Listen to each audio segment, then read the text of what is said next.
Hello. Welcome back to my channel. I am Monet and you're watching Life is Monet. I made a promise last year that I was going to attempt to do more wrap-ups in the new year, and this is me fulfilling that promise. I read maybe 22 or so books in December. I'm not exactly sure. Some of them I won't be wrapping up in this video because you'll be seeing it later this month and next month for projects that I've been working on. But I definitely want to make sure I talk about how my reading wrapped up for the end of 2022. I do have a bit of a book haul from books that I received last month from my friends, and I want to make sure that I share those with you guys, that I shout them out. Thank you again to everyone who sent me a book. It warms my heart. It's so amazing to be a part of this bookish community and to share things that we have loved and books that we didn't necessarily love ourselves but think that someone else would end up loving. I am truly blessed to be a part of this community, and so this video is going to be split between my mini book haul from just Christmas gifts and then also my wrap up. But first, we're going to start with the book haul. Quite a few boxes of book mail here, and I'm very excited to open them. I just want to say thank you to all of my bookish friends that almost feel like family that have sent me some gifts for the holidays. So let's go ahead and open them. Full disclaimer, you guys are going to hear my dryer drying clothes in the background, so just ignore that. So the first book is actually from Robin at Robin Reads. Merry Christmas, Monet. Hope you enjoy the holidays and these books. I received Finding Me by Viola Davis. I've actually already read this. I am a huge fan of Viola, and I was so excited to read her book. It was everything that I thought that I would enjoy. I feel like I learned so much more about her. I have a newfound respect for her and just her journey and the things that she's gone through. It was short, but there are so many things in the book that have stuck with me, and it was just an amazing experience to read this book from someone that I admire and just look up to so much, and then go see her new release, which is The Woman King, which absolutely slapped. So thank you for this. The next book is actually from Chanel. Merry Christmas, my wonderful friend. Your friendship means the world to me, so I wanted to give you some books I really love. I hope you enjoy them. Chanel sent me the Traveling Cat Chronicles, which I have seen is a very emotional and just impactful book. I've seen a lot of people that said this book made them cry, and I'm really looking forward to just like a therapeutic reading experience. I don't know exactly what about the book makes people cry. I know that we have the perspective of a cat as he goes throughout life, I guess. I don't know if he's like analyzing humans or talking about what it's like to be a cat, but whatever the reason is, this cat has everybody up in their feels, has everybody in tears, and I want that experience for me too. No pressure. I don't want to put too much pressure on the book, but if Chanel loved it, I'm really looking forward to checking it out. The next package, if you get it out, is there's no note in here, so I don't know exactly who sent this to me. It could be a secret Santa that we did in the group chat, but this is The Intimacy Experiment. Last year I went on this kind of like journey where I was reading from different genres that I usually don't read from, and one of the journeys that I embarked on was to find a romance that I really loved. I went to my local library, I perused the romance section, and I ended up picking up The Intimacy Experiment. So it was one of the first romance books that I've read in a really long time, and I loved it. 5 out of 5 stars. And so I'm very happy to have this on my shelf now, because even though I've read so many more romance books since, I've learned so much about my taste. This one will kind of always be iconic in my view. Ethan is a rabbi at a synagogue, I believe in LA, and he has this like mounting pressure to bring in new people, especially young people, into the synagogue and show how religion can be relatable to modern times. And then we have Naomi, who's an ex-sex worker turned sex educator, and Ethan basically offers her a job to come in and teach at the synagogue and show them how they can apply their religious beliefs to modern intimacy. I enjoyed the representation in this book. It was very fun. I was very proud of Ethan. It had the perfect amount of smut, and just the idea of having a rabbi and an ex-sex worker or current sex educator fall in love with each other was just so cute to see, and I really enjoyed this book. Next package we have, get the notes out of here. This is also from Robin at Robin Reads. This is The Perfect Marriage. Ironically, I just read this book about 3 or 4 days ago, so you're gonna see this in my wrap up. This has like a Gone Girl / My Lovely Wife kind of feel to it. The book is dual POV. We have Adam, who has been cheating on his wife Sarah for the last 15 months or so, and one day he wakes up after a night with his mistress and he leaves only to find out that she is murdered, and he is the prime suspect. Ironically, his wife Sarah is a defense attorney, and although she's just now finding out that her husband has not been faithful unfaithful to her. She takes up his case, and she is basically the only one that he can really turn to defend his innocence in this murder trial for his mistress. The next package we have, it's actually from Alana. This is your second book. I don't exactly know what the first one is, but this is Legends and Lattes, another book that I'm really looking forward to. It took off in the book world in 2022. It's supposed to be a cozy fantasy. There have been a few books I've read that I would classify as a cozy fantasy book, like A Constellation of Roses, which has magical realism, or Wildwood Whispers, which is another book that has magical realism. But I like the idea of kind of like having a calm, comforting, low-key magic system. I don't know much about this book at all. I've just kind of seen the raving reviews about it that doesn't really include a synopsis. And also the descriptions of lattes I've heard in this book is really good. So I'll be picking this one up soon as like a palate cleansing type read. Okay, so I've actually found the first book from Alana, and that is going to be Half a Soul by Olivia Atwater. I've seen some of my favorite booktubers review this book and really enjoy it. It's a fantasy romance. I also believe that it's a little bit of a retelling. And I'm into the idea of having Regency fairy tales, so hopefully I really enjoy this book because I believe there's 3, and I'd love to have a series to read that's just very comforting for me. So the next book is a gift from Stephanie at Stephanie's Bookverse, and she sent me Ordinary Monsters. The note for this says, "This sounds so good and like something you would enjoy." I've seen this book like kind of quietly talked about throughout the book community lately, and I don't exactly know where I would land on it. It seems very calm and comforting, and so it sounded like the perfect mood at the time that I threw it on my wish list. So thank you so much for sending this to me because I'm in the mood for like a long journey type of read. I don't know much about this. I know that we're following 2 kids who have strange powers, and they're also being hunted by some type of dark magic force. And I believe we're in like early or late 1800s in London in this book. So the next book is a second book from Chanel. This is Hell Followed With Us. This has a very interesting synopsis, and so I'm very intrigued to check it out. We're following a queer, I think they're trans. I think we're following a trans boy who was raised by a cult to bring about Armageddon, and after basically trying to wipe out humanity, they escape and they're on the run. They find some respite with a group of just queer individuals, and it's almost like a found family. And then there's, I think, a love interest from the head of this queer team, and that's basically all that I know about the book. But I love books that have a cult component to it. It sounds like there's going to be a lot of representation in here. I've also heard that we have an autistic character in here as well, so should be a very interesting read. Thank you, Chanel. And then the last bookish gift that I received is Violetta. This says, "I bet you'll know who I am just based on this book, but I'm not sorry about it. This is a good book. I hope you like it as much as I did." And this is actually from My Secret Santa. I have no idea what this book is about, but they are correct. I know exactly who My Secret Santa is just by the person that sent me this book, and it's definitely Celine. Okay, I think this book has a little bit of magical realism in there, which is always my jam. I feel like it's going to be very emotional and just hard-hitting, and I have come to really enjoy books that span someone's lifespan, especially if they are a compelling enough main character. So this looks like a book to get lost in. It has a beautiful cover, and I'm pretty sure Sel really wants me to read this, especially because not only did they recommend it to me a couple of months back, and that's why I put it on my wish list, and then they actually ended up sending it to me. So they're pushing their agenda, but I'm not against it. I really hope that I enjoyed this book. And then the last just books that I got myself as a gift was actually the Hour Crate editions of Strange the Dreamer, which of course, like, if they're special editions for Laini Taylor, I'm gonna buy them, no questions asked. So of course we have some art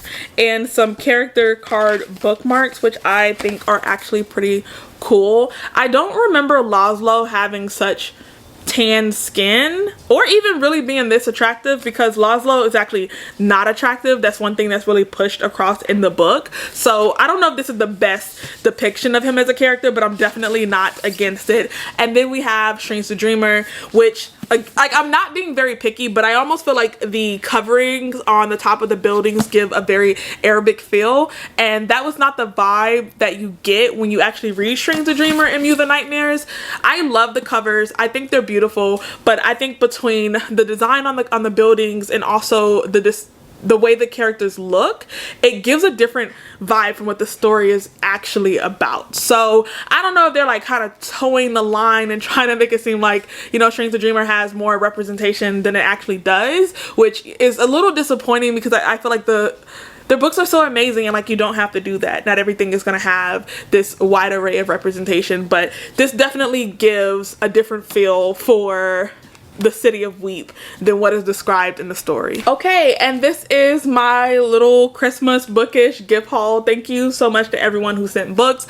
I've read quite a few of these already, so I'm so happy to have them on my shelves. And then the ones that I haven't read, I'm really looking forward to reading. All the people that I sent books, I hope that you enjoy them, and we'll get back to the regular schedule programming for this. So the first book I attempted to read in December was actually Outlander. I DNF'd this book incredibly quickly. I was mistaken because I am nowhere near the target audience for this book. So like, my number one like red flag should have been that I actually don't know anything about Outlander. I've never seen the show. I've never seen the show reviewed or talked about, and even on BookTube, all of the people that I subscribe to, I don't know a single person who's read Outlander. So I've never even seen a video where Outlander has been reviewed. So that book is just so far outside of like my hemisphere that should have been like my number one sign that I was doing something very risky. But yeah, I ended up DNFing that book because it seemed very boring, if I'm gonna be honest with you. I hopped off that train quick. The next book that was on my TBR was The Strange and Beautiful Sorrows of Ava Lavender.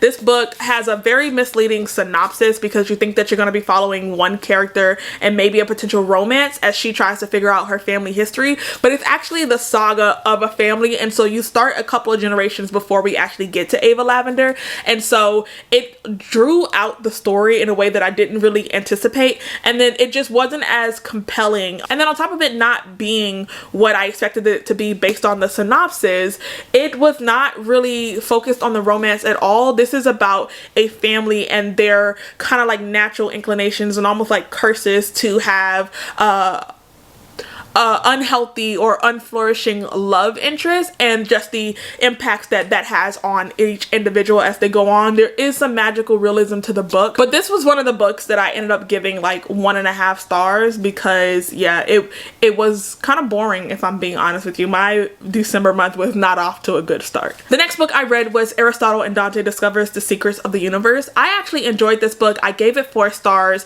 I felt like it did not age, I'm not gonna say it didn't age well, but since this book was written, we've now gotten several other stories that are similar that have kind of like propelled this representation in a way that makes it so Aristotle wasn't the most impactful, if that makes any sense, because even though I have not read this book that kind of like spearheaded this movement in a lot of ways, I have read so many things that came from it or came of it, and so while I did really read and enjoy the story, it just did not hold that candle to some of my favorites, and so I can acknowledge like what it stood for at the time that it was released, and I still think that it's a good book to read. So yeah, I gave this one 4 out of 5 stars. The next book that was on my TBR was actually Becoming by Michelle Obama. I was not really in the headspace to continue reading this book, so I ended up DNFing it, soft DNFing it about 30% in.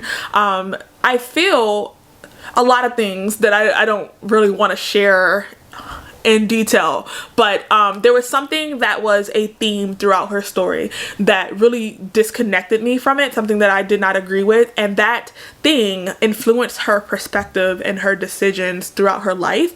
And so I was getting increasingly I don't want to say annoyed, but maybe like out of touch with the story and that's not like my place to say because this is her life. I also feel like the most interesting parts of this book happens after she gets to the White House, and that's not what I was most excited for to read the story. I actually really wanted to get to know her background and her upbringing and get to know Michelle outside of being Obama's wife or being the first lady. And this book is very first lady heavy, and that wasn't what I went into the book for. And so when I was kind of like sharing that thought with friends that have read this book, they're like, well, it's gonna get more exciting, it's gonna pick up when she gets to the White House. And it's like, I actually was not here for that, you know, like I seen it. I was witnessing it. I was reading the articles and watching the interviews, and like, of course there's going to be some things that she's going to share in her book that I did not see, but I had the same perspective of like when I read Finding Me by Viola Davis, where I've seen her in her prime, I've been following her in her prime, and I've read so many articles about her experiences, and I wanted the background, I wanted the upbringing, I wanted the things that I would not know before Viola Davis became Viola Davis.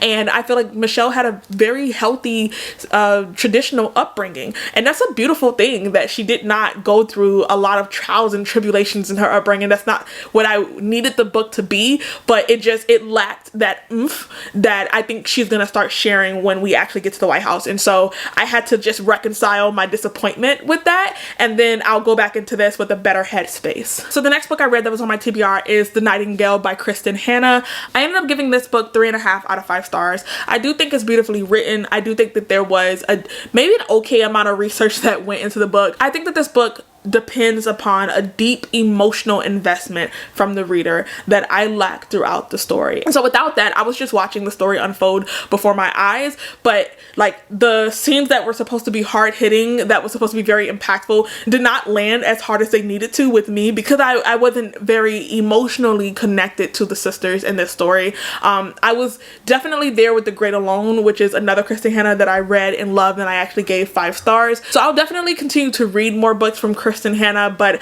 I think that almost all of her books depend and lean heavily on you being very emotionally intertwined with the story and with the characters for the things that she's doing with the book to kind of land and pay off. And yeah, it kind of fell a little short for me in that aspect. The next book that I read was Red Sister by Mark Lawrence. This was a bit of a feat for me to get through. Like, this took 14 days. It took me literally 14 days to get through. So initially I was gonna read this book on audio, and the audio is probably one of the top 3 worst that I've ever heard in my life. And so I had a very busy month just with the holidays and work and school and stuff like that. And so I picked this book up to read physically, and it is very slow moving. That's something that I don't feel like is talked about when you hear about Red Sister. I always see this book raved about and recommended in tandem with Nevernight, and so that kind of changed my perspective and my expectations for the book. But now that I've read it, I actually completely disagree with comparing this book to Nevernight entirely. Mark clearly has a deep found respect and admiration for old school classic fantasies, and he wrote this book with that in mind. It is incredibly slow, and it spends majority of the book building up this understanding of our main character, and that's one thing that like I had a hard time really chugging past in the book, because we were stuck in one place in the story for so long and it was dragging out, and I did not enjoy that aspect as much. Because when we first meet Nona, she's in a village, and then she's taken by this child taker, and so she's traveling literally in a cage for months at a time, and then Nona is sold by the child taker to someone else, and we spend a bit of time there and her interacting with different individuals, and then she does something that basically sentences her to death, and she's saved from dying by this nun who takes her back to this school to learn to serve the ancestor. And so we spend the beginning of this book building a character arc and just depth of understanding around Nona as she's moving throughout these different places, and I found that it was pretty successful. The book was moving, things were happening, we were on a journey, and I was still getting to know Nona. But then once we get to the school, it comes to like a halt. Like the story feels like it's not moving at all, because nothing's really changing about Nona. Like, she's changing, but it's the same amount of change that she's been doing throughout the whole book before we got to the school. And as the reader, we're being told what's happening outside of the school, but we're not getting to witness it. We're stuck at the school with Nona, just being told about the more interesting things that are happening. And so I felt a sense of impatience, because I'm like, okay, like I want to get to that. Like, I want to see this unfold. Like, I want to jump around. And we stayed at this school longer than I felt was necessary to happen. I haven't read book 2 and 3. I was told that book 1 does so much building that each book gets shorter as it goes on, which I've actually checked. Each book literally is shorter. The third and final book is the shortest out of all 3. And so I've been told that like once we build up the story in book 1, it takes off in book 2 and 3 with no need to really slow down, which I'm really looking forward to, because I was just like, we didn't have to be here for this long. Like, I was getting to know Nona and the story was going and it was progressing, and it wasn't as if she was having like this slow climb to success during her training arc. She was going forward and getting set back and going forward and getting set back, and so there was kind of like this rocky, jagged uphill climb to where when she actually faced her final battle, it felt to me a little too easy after watching her struggle to be consistently successful for such a while, and now like she's fighting this final battle. Like, I don't know. It had me kind of side-eyeing the ending of the book, definitely. I will still be continuing with the series. I already own book 2 and 3. But yeah, I felt like the pacing of this book definitely did a disservice for it. And just with me being so busy and having to like physically read this book, it took me 2 full weeks to read it. And then just on top of that, I was just really frustrated that I couldn't get to like the better parts of the book via audio, because the audiobook was just so terrible. The next book I read was Before I Let Go by Kennedy Ryan. I truly love this story. This is a second chance romance where we're following a recently divorced couple that they divorced about 2 years ago, and this is their journey back to each other and finding love with each other again. It does cover some very heavy topics, and I feel like the author did such a huge like service to the characters in this book, especially the male POV. Yasmin is our female love interest. I really enjoyed her POV. I empathize with her experiences so much, and I had a deep just connection with her and the things that she was dealing with and what she was going through. But I could also still identify that Yasmin's journey was sometimes unfair to Josiah, and that sometimes just life isn't fair, and so he's having to navigate such a delicate balance of things without really having the outlets or the will to even find an outlet to talk about certain things. I just really enjoyed the way Kennedy wrote Josiah's POV, and just the way that the story kind of resolved. Josiah, I found, got a real amicable resolution, and just identifying and acknowledging that both things can be correct. Like, Yasmin can go on a journey without her husband that she needs to resolve by herself, and identifying that that's not necessarily fair to Josiah, and he sometimes got the short end of the stick. But I was proud of the journey of both characters by the end of the book. I believe in them. I'm rooting for them the second time around, and I want to see more dual POVs in books, but sometimes I feel like we get a male POV that really feels like it was written by a woman, just like sometimes we get female POVs that it's clearly evident that it was written by a male. And I don't feel like I had that problem with this book. I feel like Kennedy actually took the time to build up a true male POV that did not just feel like what a woman thinks a man would talk about and like what a man would actually be thinking and doing. And then after attempting to like DNF it again, I have finally defeated The City of Brass, the book that sat on my damn shelf for 3 years that I kept trying to read and kept putting down. I'm so ecstatic that I finally finished this freaking book. I never knew why I just couldn't get to the end of this book, because I didn't really have a problem with it. I was perfectly fine with the story, but now that I've gotten to the end of the book, I can say that like I generally enjoyed this book. This has some of the most original, complex, and just intriguing political dynamics that I've read in adult fantasy in a long time. The world, I think, is hard to grasp in the beginning, and there's a lot of info dumping that I don't think serves the reader very well. You can be told repeatedly this world,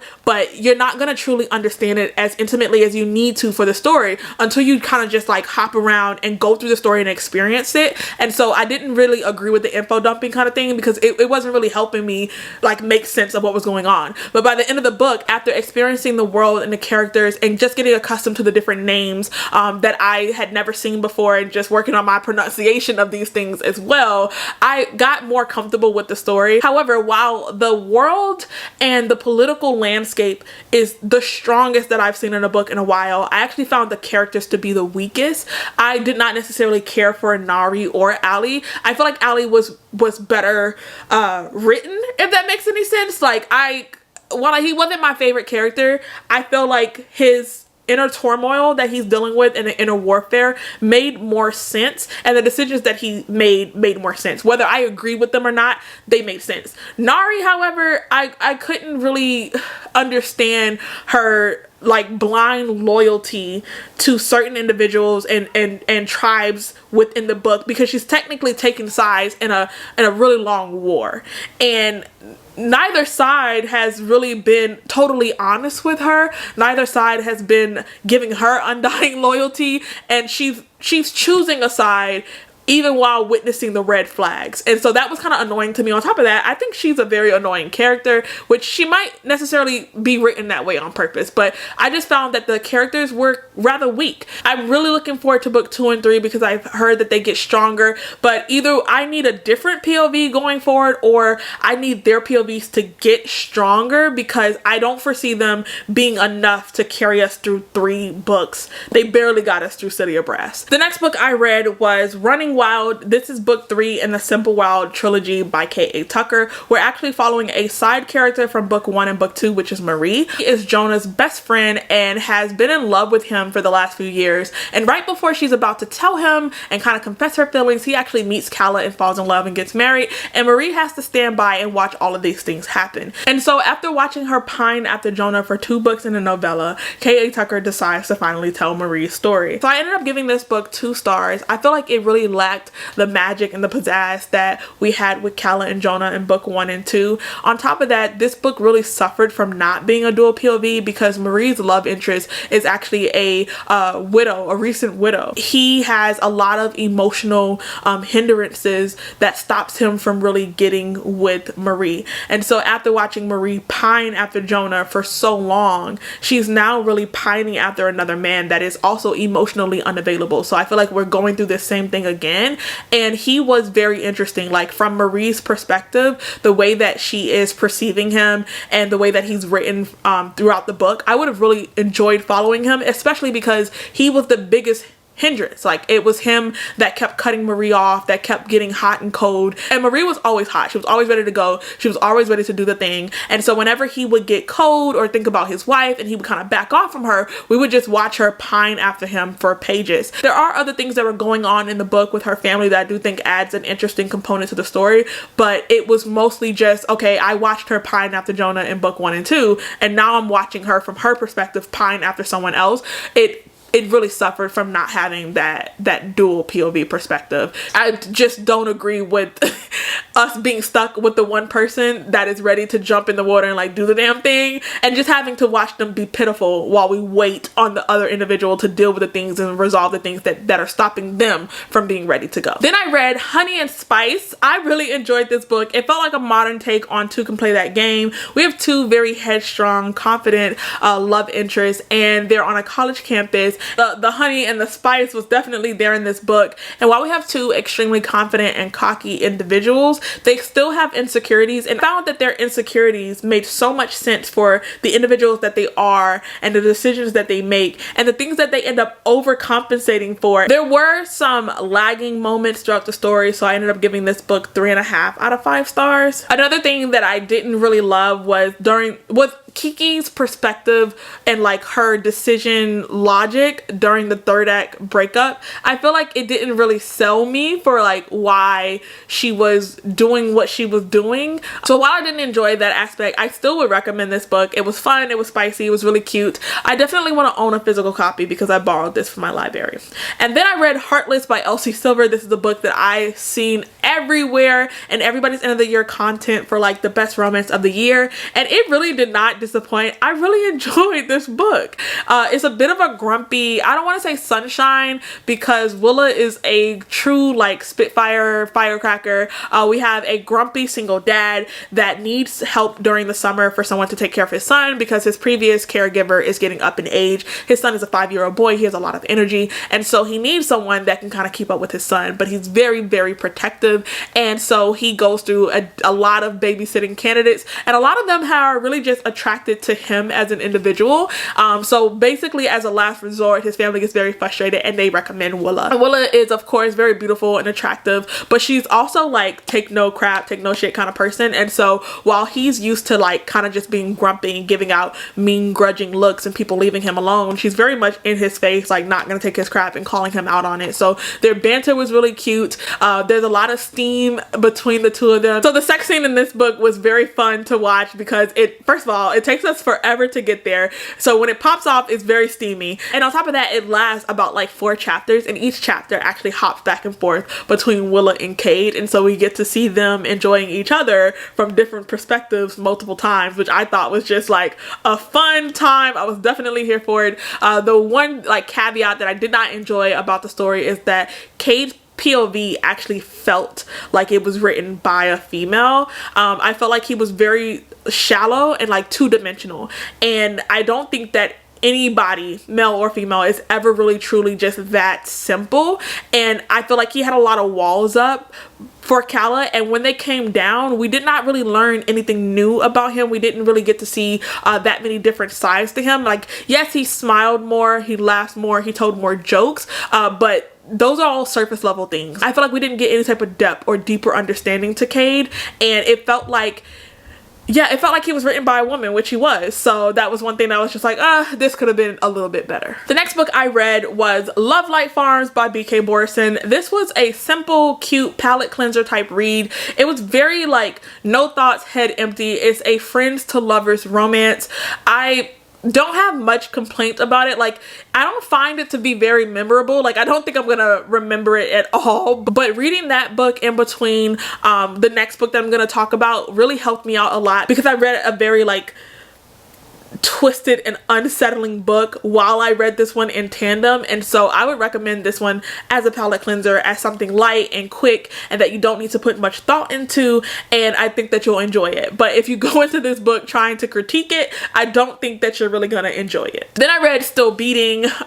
This was a journey for me. I usually stay away from dark romances, twisted romances, but this book is so incredibly recommended, and I seen Heartless as much as I seen Still Beating, and I ended up reading Heartless and loving it. So I was like, okay, let me try Still Beating, which I can tell you right now, I am taking a break from the dark romances. I cannot do it, but while I will be taking a break from this book, I still feel like there's some good things to talk about with this story. So we have 2 POVs in this book. We have Cora and Dean. Cora and Dean absolutely hate each other.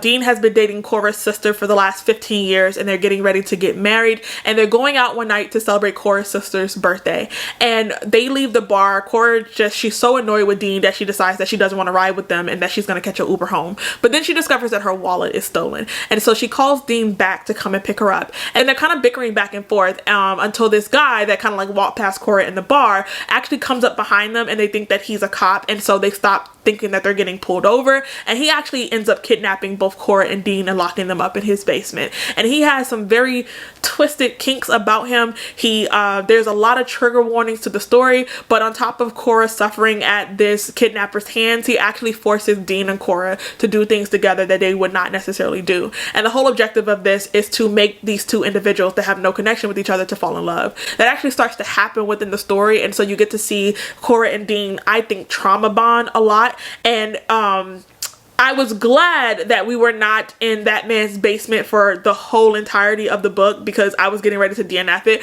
Right when I was getting ready to DNF it, they actually ended up escaping. So this book expands over a year of time, and then at the end it actually ends up jumping almost a decade forward. And so Dean and Cora are having to come back after experiencing this traumatic experience together. No one really understands them or what they went through. There's a lot of things that they don't feel comfortable sharing with anyone but each other, and they have these feelings for each other that they don't necessarily know what to do with. So this is a romance of Dean and Cora falling in love, which was very unsettling with me throughout the entire story. I never felt comfortable. I thought that it was going to be a bit of a taboo type story, but I will say that Jennifer did a due diligence to tell the story. Like, she didn't want it to be just some dark kinky romance. She actually wanted to tell a fleshed out story, and I feel like she's a decent writer. I'm sad that she really only writes dark twisted romances, because I would love to see her write something more happy, because I feel like I would really love a book by her, but I cannot continue to do these taboo romances at all. Ultimately, I feel like their romance definitely was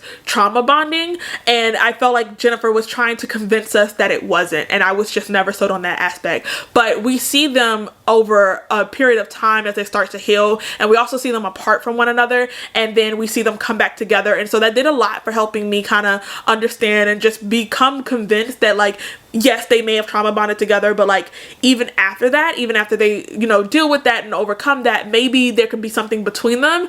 And yeah, so if you're comfortable with stories like that, it's a really beloved dark romance. It's almost like on every single dark romance recommendation video. I've seen it repeatedly. I did not hate it. I won't be reading any more. I have nothing against the author. If she writes a romance that is not dark and twisted, I will definitely be reading it hands down, but I'm done with the dark romances. The next book I read was The Perfect Marriage. Thank you again, Robin, for sending me this book. This was something. I thought that it was short, it was fun, it was easy to get into, it was incredibly predictable. And so while I figured out what was happening in the book about maybe 35 or 40% in, it really didn't bother me that I knew exactly where the book was going to end. I still found it to be a fun escape type book. And I do think that if you did not foresee, like, it's very, very predictable, but if this is like one of the first mystery thrillers that you kind of pick up and so you don't have that like foreshadowing gift, I think that you would really enjoy this. I would recommend this to someone in my family, especially like my husband or my mom that doesn't do a lot of reading often, that would really just take the story at face value, because then I think that they would be really shocked and they would enjoy this story. And then the last book that I wanted to talk about is The Very Secret Society of Irregular Witches. This is another book that I kind of followed the hype for because I was seeing it everywhere when it came out. It was like a cozy fantasy romance that everybody was really enjoying, and it did not disappoint. I really enjoyed this. It's such a lighthearted story, and I really needed in the month of December to read things without being like heavily critical. I just wanted some type of like escape type book, something to jump into that was easy to get immersed into, and The Very Secret Society of Irregular Witches definitely did that for me. It was fun, it was cozy. I would recommend it. I think I gave this book 4 stars, but I found it to be worth the hype. Okay guys, so that pretty much sums up my December reading. Again, there's some books that I read in the month of December that I won't be talking about in this video, but be on the lookout for it because you guys will be seeing it soon. Thank you for making it to the end of my video. If you've made it here, leave me a yellow heart in the comment section, and I'll see you guys in my next video. Bye.